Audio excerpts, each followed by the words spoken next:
EIR নিউজে আপনাকে স্বাগতম। চট্টগ্রামে আইনজীবী সাইফুল ইসলাম আলিফ হত্যার আরেক অভিযুক্ত রিপন দাসকে গ্রেপ্তার করেছে পুলিশ। আজ বৃহস্পতিবার রাতে আনোয়ারা উপজেলা এলাকা থেকে তাকে গ্রেপ্তার করা হয়।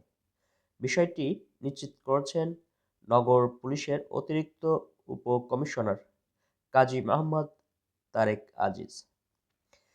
গ্রেপ্তার রিপন দাস নগরীর কোতোয়ালি থানার হরেশচন্দ্র মুন্সেফ লেনের মৃদুল দাসের ছেলে। হত্যাকাণ্ডের ভিডিও ফুটেজ ও দুটি ছবিতে দেখা যায় লাল হেলমেট, নীল টি-শার্ট ও জিন্স পরা বটি হাতে রিপন আইনজীবী আলিফকে কোপাচ্ছেন। এর আগে বুধবার রাতে আলিফ হত্যার প্রধান আসামি চন্দন দাসকে কিশোরগঞ্জের ভৈরব স্টেশন থেকে গ্রেপ্তার করে পুলিশ।